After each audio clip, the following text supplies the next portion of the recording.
अच्छा, सबसे ज़्यादा एक कनेक्शन है, एक ट्रायंगल है हमारी सोसाइटी के अंदर, सिविलियन, पुलिस और लॉ, वकील। ये एक ट्रायंगल है जो कि हर तरह के मसले के अंदर सर्कुलेट करती है, इन तीनों का मज़ा ये है। अब अ, हम अगर दूसरी स्टेट्स को देखें तो वहाँ पे पुलिस को देख के लोग जो हैं वो सिक्योर फ़ील करते हैं। हमारे मुल्क में ये बिल्कुल ऑपोज़िट है। हम पुलिस को देख के कहते हैं कि ये यहाँ से चले जाएँ, हम अपने मामलात खुद देख लेंगे। बिल्कुल। मतलब I am with the 100% honest words, ठीक है? तो इस डिपार्टमेंट के फेलियर की इतनी वजह क्या है? क्या गवर्नमेंट को नहीं पता ये छोटा डिपार्टमेंट तो नहीं है, जो हर जगह पे हर लिहाज से हर जगह पे इन्वॉल्व है, तो क्या गवर्नमेंट की आँखें बंद हैं इस डिपार्टमेंट पे? इसकी फेलियर की क्या वजह है? इसके अंदर वैसी काफ़ी वजूहत हैं, लेकिन अगर आप एक चीज़ को बेसिक लेवल से देखें कि जब ये पुलिस का डिपार्टमेंट बना और इसमें जब ब्रिटिश रूल था, उस वक़्त 1861 में उन्होंने जो पुलिस रूल्स निकाले और पुलिस ऑर्डर निकाला, उसके अंदर ऑपरेशन था। उसके अंदर पुलिस को इस तरह के इख्तियारात दिए गए कि वो आवाम को और सिटिज़न्स को ऑप्रेस कर सकें और वो एक लेवल पे या वो आवाम की मददगार ना बने, लेकिन वो आवाम को हमारे हुक्म के मुताबिक दबा सकें। कि तो जो भी आवाज़ उठाए उसको बस दबा दो। उसको जिस तरह से भी हम चाहें अवाम को हम दबा सकें। वो पुलिस ऑर्डर जो थे हमारे उसके बाद हमने उनको जब चेंज किया, हमने सारे लॉज़ वहाँ से उठाए और उनको मामूली अमेंडमेंट्स के साथ हम चला रहे हैं। वो जो पुलिस ऑर्डर जो उसके बाद हमने उसको बदला लेकिन मामूली तब्दीलियों के साथ। तो वो जो एक ऑपरेशन का जो अंसर था वो पुलिस ऑर्डर और रूल्स के अंदर आज भी मौजूद है।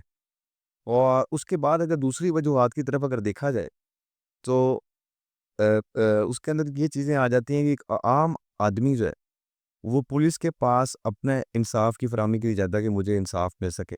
वो अपना वो जो साइल है, वो कोई भी दरख्वास्त लेके जब थाने में जाता है, तो उसके साथ जो एप्लीकेशन देने से लेके एफआईआर तक और उसकी इन्वेस्टिगेशन के अंदर जो रवैया उसके साथ रखा जाता है, वो कानों को हाथ भी लगाता है और तौबा भी करता है कि अल्लाह किसी को इस काम हाथ ना लगे। इनके हाथ ना लगाए। उसकी वजह ये है कि पुलिस के भी कुछ अपने मसाइल हैं, लेकिन आपकी एप्लीकेशन जमा कराने से ही एक आम आदमी का वहाँ पे पैसा खर्च होना शुरू हो जाता है। उसके अंदर एफआईआर देने में और वो वहाँ से ही वो आपसे खर्चा माँगना शुरू कर देते हैं कि पेट्रोल के मद में हमें पैसे दे दें, ये पेपर्स ले आएँ, ये थंब पैड ले आएँ बाहर से, स्टेपलर ले आएँ बाहर से। और ये तो हैं भी वो चाय पानी वाले ना, कि चाय पानी के ज़मरे में ये दे देंगे। ये चाय-पानी के ज़रिए में अगर एफआईआर दर्ज करनी है, तो इतने पैसे दे दें, वरना किसी बड़ी सिफ़ारिश आपको चाहिए और अगर आप उस मैटर में कोर्ट चले जाते हैं, तो वहाँ पे आपको तारीखें मिलती हैं, वहाँ पे आपको लंबी-लंबी डेट्स मिलती हैं। इसकी क्या वजह है? हालाँकि देखें, हर साल इतना जो है वो ये कम्युनिटी बिल्ड हो रही है कि इतना वकील ऐड हो रहा है, केसेस क्यों नहीं ख़त्म होते? हुकला तो ऐड हो रहे हैं, लेकिन असल वजूहत ये हैं कि हमारी जो जुडिशरी के अंदर जो बैकलॉग है, जो जुडिशरी के अंदर कमी है, जजेस की जो कमी है, वो पूरी नहीं की जा रही। इसके अंदर हमारे काफ़ी वजूहत हैं। नंबर ऑफ जजेस की कमी पूरी नहीं की जा रही, या कोई उनमें भी कोई एक तो प्रोसेसिंग का मसला है? एक तो नंबर ऑफ जजेस हुँ, और नंबर ऑफ केसेस और नंबर ऑफ जो पेंडेंसी है, वो बहुत ज़्यादा है। ठीक। ये चीज़ तो एक्सेप्टेबल है। लेकिन अगर आपको मैं एक बड़ी इंटरेस्टिंग बात बताऊँ, आप मुझे बता सकते हैं कि बच्चों को गर्मियों की छुट्टियाँ होती हैं पाकिस्तान में या पंजाब में, हुँ, स्कूल्स में, उसके अलावा कौन-सा ऐसा इदारा है जिन्हें गर्मियों की छुट्टियाँ होती हैं? उसके अलावा तो कोई इदारा ऐसा नहीं है। जजेस को होते हैं। जजेस को गर्मियों की छुट्टियाँ होती हैं। हमारी जुडिशरी को गर्मियों की छुट्टियाँ होती हैं, हाई कोर्ट को जुलाई और अगस्त की छुट्टियाँ हैं। जिनके ऊपर बल्क ऑफ केसेस पेंडिंग पड़े हुए हैं, लोग अज़ियतों में, मसलों में पड़े हुए हैं, वो 2-2 महीने छुट्टियाँ एन्जॉय कर रहे हैं। बिल्कुल एन्जॉय कर रहे हैं और 1 महीना जो है वो लोअर कोर्ट्स में छुट्टियाँ अगस्त का महीना हर साल कोर्ट्स को छुट्टियाँ होती हैं। कोर्ट्स जो है वो प्रॉपर तरीके से वर्क नहीं करती, सिर्फ़ अर्जेंट मैटर्स को डील किया जाता है, जो कि अर्जेंट नेचर के होते हैं।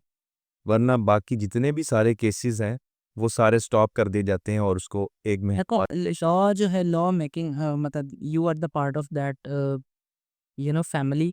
तो ये भी इनके अंदर भी ये रिश्वत और इस टाइप की चीज़ें छोटे लेवल से बड़े लेवल तक जो है वो इस टाइप की चीज़ें चलती हैं, या ये जेन्युइनली जो बंदा कानून तक पहुंच जाता है इस उम्मीद के साथ कि अब मेरा काम हो जाएगा क्योंकि मैं हक पे हूँ और मुझे पता है इन्वेस्टिगेट होगा मेरा केस, तो मुझे मेरा हक मिल जाएगा।